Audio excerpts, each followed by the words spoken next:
Point charge का equipotential surface drawing कैसे करनी है आपको, ऐसे स्फेरिकल सिमेट्रिक शेल बनाने, रेडियस अलग अलग लेना है आपको, ठीक है। पॉइंट चार्ज के इक्विपोटेंशियल सरफेस आपको कैसे ड्रॉ करनी है अलग अलग सेंटीमीटर, जैसे कि 1 सेंटीमीटर का है, ये कितना 3 सेंटीमीटर का बनाओ, ओके, ये 6 सेंटीमीटर, ये डिफरेंस कितना है दोनों के बीच में, 2 का है, इधर 3 का। ये डिफरेंस बढ़ता हुआ दिखना चाहिए, because we know as we move away from the point charge electric field decreases, so difference between equipotential surface must increase, वो दिखना चाहिए आपकी फिगर। अब अरोरा में जो फिगर बनाई है ऐसी, ओके, उसमें ऐसी लाइंस बनेगी, ये लाइंस कब बनानी है, जब इलेक्ट्रिक फील्ड के साथ इक्विपोटेंशियल दोनों सरफेस, इलेक्ट्रिक फील्ड और इक्विपोटेंशियल सरफेस दोनों ड्रॉ करने बोले तब ये लाइन बनानी है, अदरवाइज ये लाइन की जरूरत नहीं है, सिर्फ इक्विपोटेंशियल सरफेस बोले तो इतना ही बनाना है, ये बनाओगे उसके साथ तो रॉन्ग नहीं देगा, पर एक्स्ट्रा चीज है, और ये पूछी होते बोले तो फिर काट डालेंगे, समझ में है। फिर एक electric dipole, we know that dipole में क्या होती है, along the line joining these charges electric field बहुत ही स्ट्रांग होती है, ओके, और इस वाले रीजन में थोड़ी वीक होती है, वहां पे लाइंस थोड़ी कम क्राउडेड होती है, तो जहां ज्यादा क्राउडेड है वहां इक्विपोटेंशियल सरफेस बहुत नजदीक है आपस में, ओके, और जहां लेस फील्ड लाइन है वहां इक्विपोटेंशियल सरफेस फार अपार्ट है, तो आपको ड्राइंग भी वैसे ही करनी है बस भेजे में बस कर। तो ये ड्रॉ कैसे करेंगे बहुत आसान है, एक पॉइंट ले लो, वहां से सर्कल बनाया आपने, ठीक है, एक पॉइंट लिया उसके आसपास एक सर्कल बना दिया, लेट्स से 2 सेंटीमीटर का है, उसके बाद क्या करोगे, इस पॉइंट को ना इसी लाइन के ऊपर थोड़ा शिफ्ट कर देना है, ओके, और वहां से कितना अभी 3 सेंटीमीटर का बनाओगे, ये सेंटर बन, यहां से कैसा ऐसा आना चाहिए, शिफ्ट हुआ सेंटर के साथ, ठीक है सर, ये तो पोटेंशियल से ना इनके सेंटर से इस तरफ शिफ्ट हो रहे हैं, समझ रहे हैं, ये लाइन शिफ्ट होएगा, यहाँ पे एक सेंटर लिया, यहाँ से मान लो 2 सेंटीमीटर का सर्कल ड्रॉ किया, तो यहाँ पे थोड़ा सेंटर शिफ्ट करना है, ओके, वहाँ से 4 सेंटीमीटर जो बनाओगे ना, ये ऐसा है, इधर गैप ज्यादा है, इस तरफ गैप कम, मतलब जिस तरफ आपको गैप ज्यादा चाहिए उस तरफ किसका हो, तो यहाँ पे आपको गैप कम चाहिए ना, ये जो मेन पॉइंट है उससे लेफ्ट साइड की तरफ जाएंगे तो पढ़ते जाएंगे, समझे, अपनी हैंड ड्राइंग कर दो, फ्री हैंड उससे करोगे मस्त अच्छी आएगी, आई बात समझ में। अभी ये डाइपोल का हो गया, वैसे अगर कुछ पॉजिटिव चार्जेस है तो क्या होगा, इसका उल्टा होगा, तो पॉजिटिव या नेगेटिव चार्जेस रिपल्शन होगा, रिपल्शन होने के कारण यहाँ पे फील्ड लाइंस कम होगी और फील्ड लाइंस नेक्स्ट साइड पे ज्यादा हो जाएगी, बराबर है, ये पीछे की तरफ फील्ड लाइंस ज्यादा है, तो इस तरफ इक्विपोटेंशियल बहुत नजदीक हो गए, इस तरफ स्प्रेड हो गई, डाइपोल का जो बना है ना उसके सरफेस उल्टे कर देंगे, मतलब ये सरफेस कैसे बनेगा ऐसे, बराबर, और इसका सरफेस कैसे बनेगा,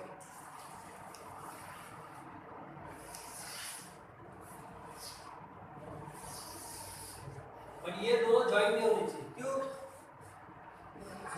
इंटरसेक्ट नहीं कर सकते हो, ड्राइंग में बहुत इंटरसेक्ट करके नहीं दिखा देना है, मार्क कर डालें, समझ गए, वैसे कुल नेगेटिव चार्ज का यही है, सिर्फ इसकी लाइंस का पैटर्न अलग होगा, बाकी सब सरफेसेस सेम होंगे,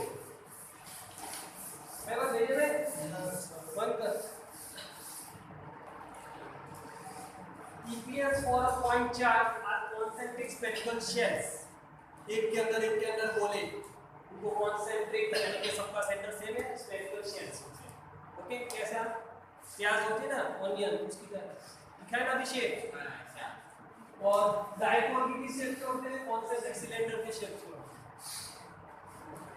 वो भले दिख रहा था ऐसा स्फेरिकल, वो स्फेरिकल होता है, सिलेंड्रिकल शेप के होते हैं, और इसे दिखाने के लिए ऐसा दिखाया था, सिलेंड्रिकल सिमेट्रिक होती है उसकी फील्ड में, एक बार भेजे में बंद कर, अगर किसी रीजन में यूनिफॉर्म इलेक्ट्रिक फील्ड है तो उसकी इक्विपोटेंशियल सरफेस हम कैसे ड्रॉ करेंगे, मान लो इस बोर्ड के ऊपर एक यूनिफॉर्म इलेक्ट्रिक फील्ड मेंटेन की हुई। तो उसको फील्ड पैटर्न में हम कैसे ड्रॉ करते हैं? By drawing equidistance and parallel lines. ये इक्विपोटेंशियल सरफेसेस कैसे ड्रॉ करेंगे इसके? हमें एक प्रॉपर्टी पता है ना कि सरफेसेस कैसे होते हैं इलेक्ट्रिक फील्ड लाइन को परपेंडिकुलर। ये जो लाइन इस तरफ जा रही है तो इसकी इक्विपोटेंशियल सरफेस कैसे ड्रॉ करेंगे? ऐसे। तो यूनिफॉर्म इलेक्ट्रिक फील्ड रिप्रेजेंट करने के लिए आपको यूनिफॉर्म 3 ऐसे सरफेसेस ड्रॉ करके दिखाने हैं। ओके, और उनके बीच में कुछ डिस्टेंस होगा। क्या होगा? dr। इधर भी कितना होगा? dr। बिकॉज़ फील्ड यूनिफॉर्म है, इक्विपोटेंशियल सरफेस के बीच में डिस्टेंस भी सेम होगा और सारे पैरेलल होंगे। सो एग्जाम में क्वेश्चन पूछा what is the nature of equipotential surfaces for a uniform electric field. तो नेचर क्या है इनका? Set of parallels and equidistant planes perpendicular to field lines. इस टाइप के दिख रहे हैं आपको? Set of parallel and equidistant plane perpendicular to field lines, ये उनका नेचर है। सो नोट के अंदर लिखो for uniform electric field EPS are set of parallel and equidistance, distance है होना चाहिए, इक्विडिस्टेंस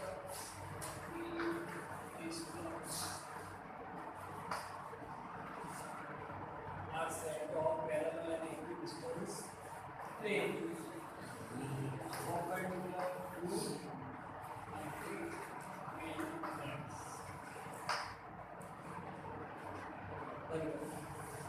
समझ में आया? एग्जाम में क्वेश्चन आएगा कि draw equipotential surfaces for uniform electric field directed along z axis. Draw equipotential surfaces for a uniform electric field directed along z axis. तो पहले आपको एक्सिस ड्रॉ कर देनी है। ये अपना x है, ये y है, ये z होगा राइट हैंड रूल के हिसाब से x cross y equal to z। ये अपना बन गया। अब फील्ड किस डायरेक्शन में बन रही है? यूनिफॉर्म फील्ड z डायरेक्शन में। इक्विपोटेंशियल सरफेसेस क्या होने चाहिए? परपेंडिकुलर टू z डायरेक्शन, और परपेंडिकुलर टू z डायरेक्शन क्या होगा? xy plane. तो इक्विपोटेंशियल सरफेसेस क्या होंगे? ऐसे xy के पैरेलल ऐसे ड्रॉ करते हैं xy प्लेन को पैरेलल। आप इसको टेढ़ा मेढ़ा भी ऐसे ड्रॉ कर सकते हो अपने हिसाब से एक्सिस मेंटेन करके। जैसे कि आपको z नहीं है ना तो ऐसे आएगा, बराबर, और हमें ऐसे ड्रॉ करना है, ठीक है? z एक्सिस को परपेंडिकुलर और xy प्लेन को पैरेलल होंगे, x और y आपस में होंगे। समझा? अब इसके और एक क्वेश्चन आया ना, draw equipotential surfaces for a electric field uniformly increasing along z direction. Electric field z direction में बढ़ रही है, उसके इक्विपोटेंशियल सरफेस ड्रॉ। तो क्या होगा?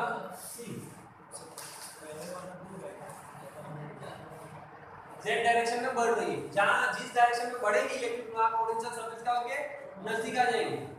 ओके, तो ऐसा ही ड्रॉ करना है। शेप तो वही रहेगा, यूनिफॉर्मली इंक्रीज हो रही है शायद, बराबर, डायरेक्शन बदल नहीं रही।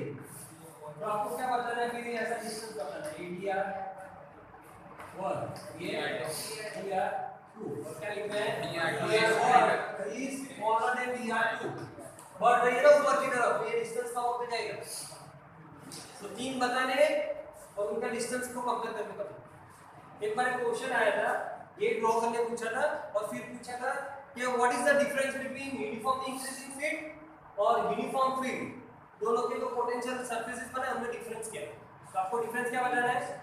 सी पे वहां पे डिस्टेंस इक्वल टू dr2, बस यही डिफरेंस है।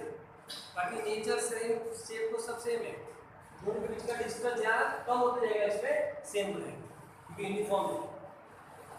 समझा? तो ये ड्राइंग करने का और दिखा देंगे। तो यहाँ पे लिख सकते हो आप,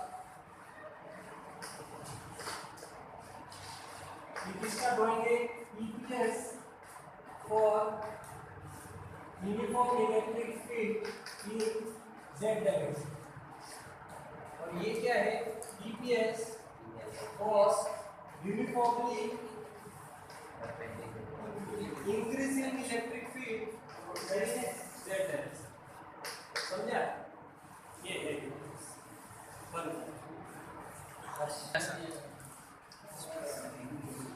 इलेक्ट्रोस्टैटिक पोटेंशियल एनर्जी सिंबल क्या है? Capital you. Electrostatic potential energy. मान लो एक सिस्टम ऑफ टू चार्जेस है, दो पॉइंट चार्ज है Q1 और Q2। ओके, दोनों के बीच में मान लेते डिस्टेंस है r। स्टार्टिंग में कहां बैठे थे? इंफिनिटी पे बैठे थे Q1 और Q2। ओके, ये Q1 को उठा के मैंने इधर ला दिया लेट्स से ए पॉइंट पे, और Q2 को उठा के रख दिया B पॉइंट। फिर ऑटोमेटिक तो आए नहीं होंगे, हमें कुछ वर्क करके इन्हें लेके आना पड़ा होगा। जैसे Q1 को ला दिया, वहां पे किसी को कुछ वर्क करना नहीं पड़ा होगा, तो उसको रिपेल या अट्रैक्ट करने वाला कोई था नहीं बीच में। और एक बार Q1 आके बैठ गया ये पॉइंट पे, अब Q2 को लेके आना है तो ऑटोमेटिक नहीं आएगा, तो उसका आंसर पॉजिटिव चार्ज है, वो कंटीन्यूअसली उसको रिपेल करते रहेगा ताकि ना, तो इसको हमें धक्का मार के लाना पड़ेगा, मतलब कुछ वर्क करके लाना पड़ेगा। तो कोई भी सिस्टम ऑफ चार्जेस जब हम बनाते हैं ना, तो हमें कुछ ना कुछ अंदर वर्क करना पड़ता है, तब बनता है सिस्टम ऑफ चार्ज। और इसके अंदर जो भी हमने वर्क किया वो एक पोटेंशियल एनर्जी के फॉर्म में स्टोर हो जाता है, इसी को क्या कहते हैं? Electrostatic potential energy. भाई बात समझ में? अब जैसे इसको छोड़ देंगे तो क्या होगा? काइनेटिक एनर्जी के फॉर्म में ये वर्क हमें रिटर्न मिलेगा। जैसे इनको पकड़ के रखा ना, डिस्टेंस को छोड़ दिया तो ये क्या होगा? रिपेल होके वही एनर्जी किसमें कन्वर्ट हो जाएगी? Kinetic energy. और कितनी होगी वो काइनेटिक एनर्जी? जितनी u की उतनी काइनेटिक एनर्जी होगी, बिकॉज़ क्या है? कंजर्वेटिव फोर्स है, लॉस नहीं होगी। भाई बात भेजिए में। तो अभी हम लोग अलग अलग सिस्टम्स के लिए क्या होगा पोटेंशियल एनर्जी का फॉर्मूला वो ढूंढेंगे। ओके, तो पहले दो चार्ज वाला, फिर तीन चार्ज वाला, फिर चार वाला, और आप चाहिए उतने चार्ज का फिर अपने आप से बना सकते हो लॉजिकल। तो पहले तो दो चार्जेस को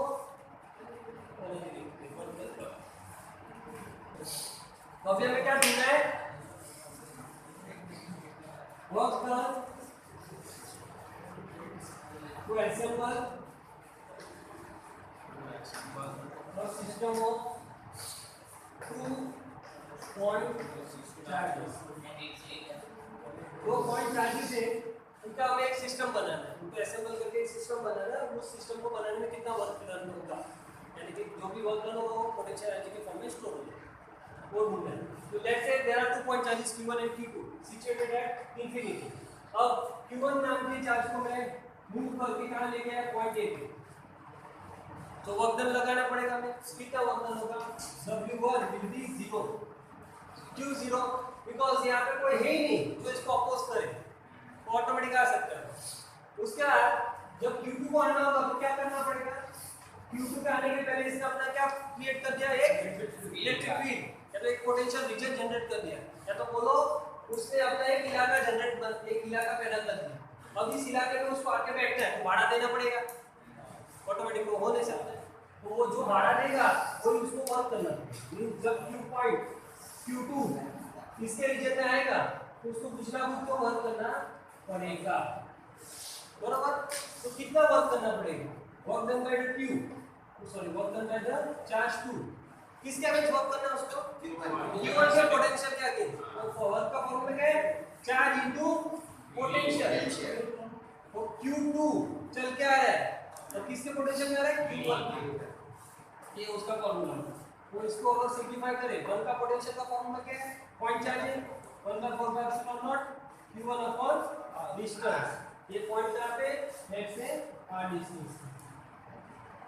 तो इसको और अच्छे से लिखिए तो R12 लिखो, क्योंकि इसके बाद ढेर सारे चार्जेस आने हैं, तो पहले से वही नोटेशन होगा R12।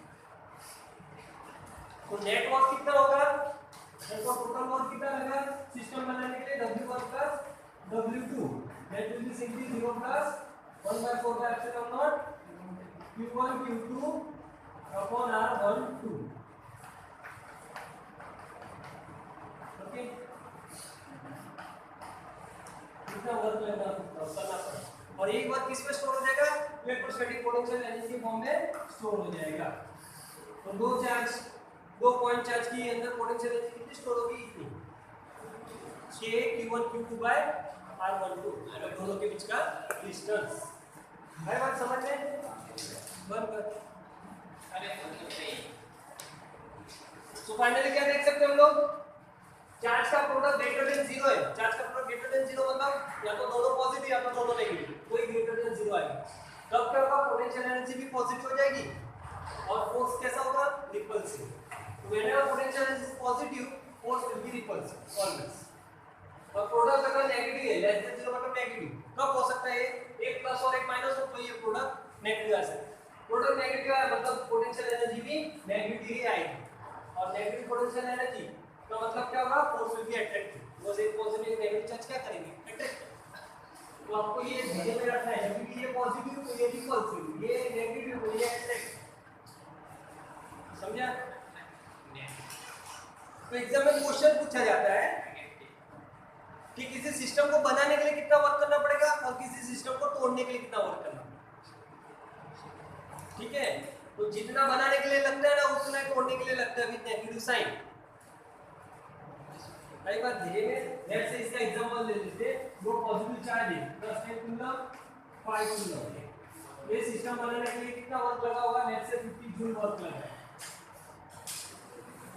इसको तोड़ने के लिए क्या होगा, -50। इसका मतलब क्या होता है, -50 का ऑटोमेटिक टूटेगा। और कितनी काइनेटिक एनर्जी रिलीज होगी, 50 जूल ही रिलीज होगी। जो पोटेंशियल एनर्जी होगी उसकी काइनेटिक एनर्जी बाहर आएगी। और अगर एक प्लस होता और एक माइनस होता ना, तो इसको जोड़ने के लिए वर्क कितना लगता है, तो तोड़ने के लिए 50 प्लस जूल। तो जब भी वर्क प्लस है, प्लस का मतलब हमें बाहर से देना पड़ेगा, नेगेटिव है मतलब ऑटोमेटिक आएगा। समझ में आया? प्लस वर्क का मतलब होता है बाहर से एक्सटर्नल फोर्स देके हमें वर्क करवाना पड़ेगा। नेगेटिव वर्क का मतलब क्या होता है, ऑटोमेटिक होगा, आपको मिलेगा लेकर, आपको करना नहीं पड़ेगा। तो एक पॉजिटिव नेगेटिव चार्ज ऑटोमेटिक कितने पोटेंशियल का के सॉरी इतना वर्क करके बैठ गए, तो इसको तोड़ने के लिए बाहर से इतना देना पड़ेगा, तब टूटेंगे, ऑटोमेटिक टूटेंगे नहीं पॉजिटिव नेगेटिव। एक बार भेजेंगे तो ये माइनस प्लस का कंफ्यूजन नहीं रखना है, क्या करने का, ये फॉर्मूला के हेल्प से जो भी आए ना मैग्नीट्यूड में लिख के आ जाए। समझ में? मैग्नीट्यूड तो सबका सेम ही रहेगा, 50-50। तोड़ने के लिए पूछेंगे, जोड़ने के लिए पूछेंगे, मेथड वही है, सिर्फ साइन का फर्क है। साइन देखनी नहीं हम लोग, कॉमन सेंस बोल देंगे। प्लस माइनस है, उसको जोड़ने के लिए कोई वर्क लगाना नहीं पड़ेगा, ऑटोमेटिक लग जाएगा। उसको तोड़ने के लिए हमें वर्क देना पड़ेगा। तो आपसे मैग्नीट्यूड ढूंढ के बहुत बड़ी बात है, ठीक है। साइन के चक्कर में आई बात भेजे में सब बंद कर। Now see potential energy due to a system of 3 point charge. 3 point charge ऊपर Q3, उनको मेरे को क्या करना है, इंफिनिटी से उठा के एक ट्रायंगल पे लाके बिठाना है at the vertices of triangle ABC। ये तीन चार्ज कहां पे, इंफिनिटी पे बैठे हैं, उसको उठा के एक ही पॉइंट पे लाके बिठाना है। तो कुछ कितना वर्क करना पड़ेगा, यानी कि कितनी एनर्जी स्टोर होगी वो हमें ढूंढना है। ओके, तो क्या करेंगे, एक एक करके सबको अंदर लाएंगे। स्टार्टिंग में नाम है वो इंफिनिटी नाम के बाजार में पड़े होते हैं। मेरे को ऐसा बंगला बनाना है, तो बंगले के पहले मैंने डिजाइन बनाई कि ऐसा बंगला दिखना चाहिए, तो एक एक करके हम कोटवेंगे अंदर, बराबर। अब देखो ये दोनों के बीच का डिस्टेंस को हमने नाम क्या दिया, R12, R13 common sense, R23। अब सबसे पहले मैं ए पॉइंट पे किसको लाके बिठाऊंगा, Q1 को। इंफिनिटी से पहले सबसे पहले किसको लाया, मार्केट से Q1 को किसी के अगेंस्ट वर्क करना नहीं पड़ेगा। ओके, तो W1 will be 0, साइड में W1 will be 0। उसके बाद Q2 को उठा के लाया। ओके, so Q2 को आने के लिए क्या करना पड़ेगा, ये अब पहले से आ चुका है, उसने अपना एक रीजन क्रिएट कर दिया है, उस रीजन में जैसे ही आएगा उसको कुछ बढ़ा देना पड़ेगा। ओके, मतलब उसको कुछ वर्क करना पड़ेगा। तो कितना वर्क करना पड़ेगा Q2 को, तो according to definition work done Q2 को कितना वर्क करना पड़ेगा, Q2 into V1, potential due to 1। अब ये पोटेंशियल ड्यू टू 1, इसमें थोड़ा अपने को नोटेशन में मॉडिफिकेशन करना पड़ेगा। कैसे, सी ये 1 वाला तो हर डायरेक्शन में पोटेंशियल पैदा कर रहे हैं, हम लोग एक्चुअली काम आप रहे बी पॉइंट पे जाना है ना, वो potential of 1 at point B, उसी की बात करनी है। वो तो इधर भी करेगा, सी पॉइंट में भी करेगा पोटेंशियल तो पैदा। अभी फिलहाल कौन सा देखना है, बी पॉइंट वाला है। इसको ओपन करेंगे तो क्या होगा? हाँ, अभी ये 1 का इधर पोटेंशियल कितना होगा? वो पॉइंट चार्ज है 1/4 का epsilon not charge divide by distance between charge and the point. Distance कितना है? r12 यहां से खत्म है इसकी, बराबर। अब खत्म हो गया। तो Q3 को मार्केट से उठा के C पॉइंट पे लाए, तो जब C आएगा, सॉरी Q3 आएगा तो क्या देखेगा? दो जन के इलाके में आके बैठ रहा है, तो दोनों को भाड़ा देना पड़ेगा। इसको तो देना पड़ेगा, इसको भी देना पड़ेगा, तो दोनों का अगेंस्ट उसको वर्क करना पड़ेगा। तो W3 क्या होगा? W3 will be work done by the 3। तो किसके अगेंस्ट कर रहा है? work done by the 3 against 1 against 1, और work done by the 3 against 2। समझा? अब 3 और 1 के बीच की रिलेशन कौन आ रहा है अंदर? Q3 Q3 और किसके अंदर दूसरा है वो? C Q1 P1 के C अंदर हाँ? 1 1 sir के अंदर, और 1 कहाँ पे? C पॉइंट पे, potential of 1 at point C। समझा? फिर यहाँ पे Q3 चलता है, किधर आ रहा है? Potential of C at C। तूने जो C पॉइंट का पोटेंशियल पैदा किया उसके अगेंस्ट उसको वर्क करना है। समझा? ये Q3 ये क्या होगा? ऐसा होगा एप्सिलॉन नॉट। किसका पोटेंशियल है? 1 का। और Q1 किसके बीच में? 1 और C के बीच में। R13 R13 R13 बराबर प्लस प्लस Q3 1/4 का एप्सिलॉन नॉट। किसका पोटेंशियल लेते हैं? 2 Q2 और कहाँ पे? C पॉइंट पे, तो दोनों के बीच में डिस्टेंस कितना है? Q2 upon R13 2 3 बराबर।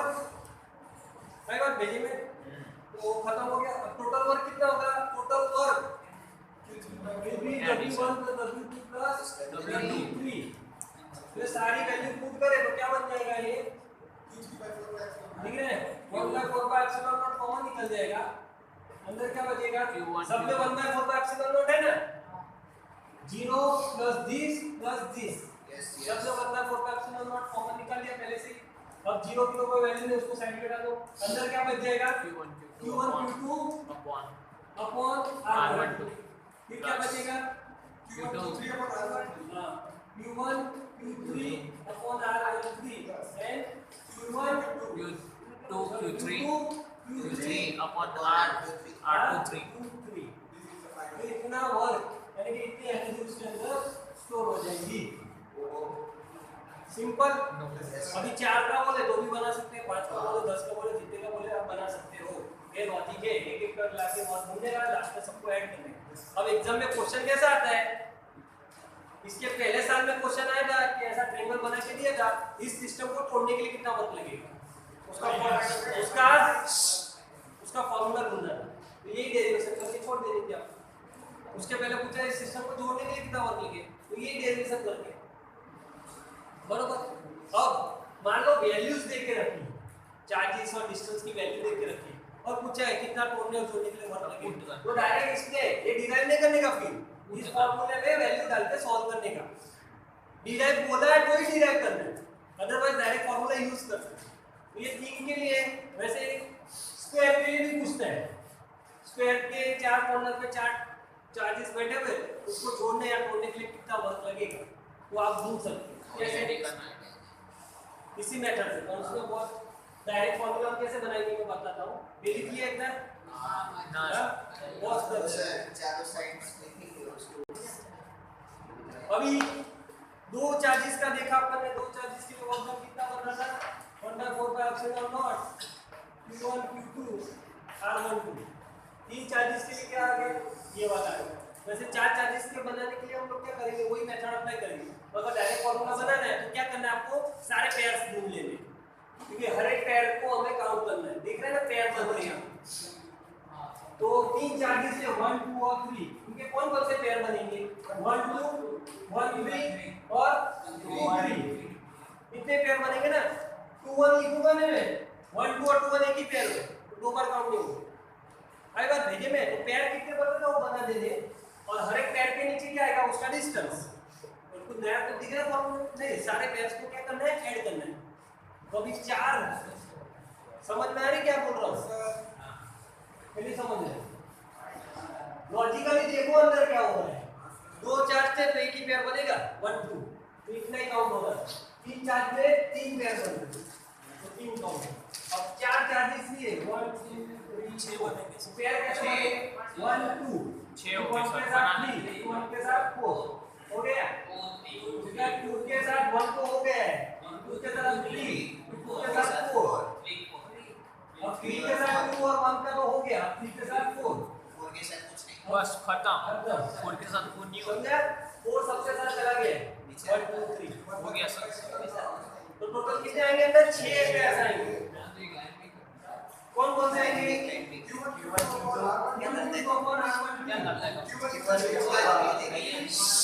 अरे क्यों बोल रहे हैं बीच में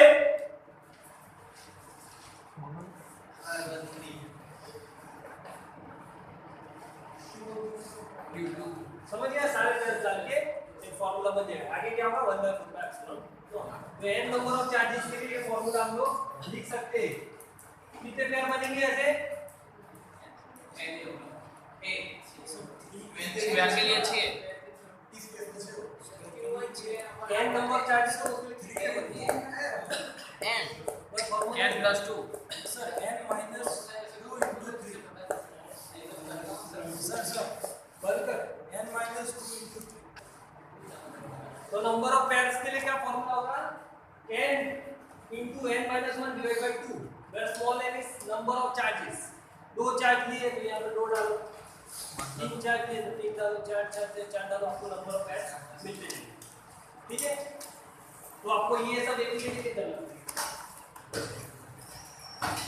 क्योंकि इसमें एक कम ज्यादा आप लिख लेते हो बरोबर तो इससे फायदा क्या होगा एग्जैक्टली आपने right number of pair select किए कि नहीं पता चलेगा एक एक्स्ट्रा या कम गया कि नहीं पता चलेगा ये एक्चुअली उस चैप्टर में यूज होता है 13 चैप्टर में हाइड्रोजन एटम के चैप्टर में जहां पे ऐसे एनर्जी लेवल्स होते हैं और उसमें कितनी ऐसी लाइंस जंप करके हम लोग बना सकते हैं पैक करने कौन बोला है गधो नहीं पढ़ना है तो निकल लेने पीछे दरवाजे से जब पढ़ा है ना ले निकल दो नंबर ऑफ लाइंस कितनी जनरेट होती है ना वो भी इस फार्मूले की हेल्प से हम ढूंढ सकते हैं तो उधर वो चैप्टर में पूछना मत कैसे पैदा करते हैं नंबर ऑफ लाइंस उसमें क्वेश्चन आता है कि n = 4 नाम का लेवल है वहां से n = 1 नाम के लेवल पे कोई जंप मार रहा है बरोबर तो ऐसी कितनी लाइंस क्रिएट कर सकता है कितने तरीके से जंप मार सकता है तो कितने लेवल से इनके बीच में तो नंबर लेवल्स कितने हैं 3 दोनों के कितने दो है 4 के बाद 3 2 टोटल कितने लेवल हो गए 2 तो बोला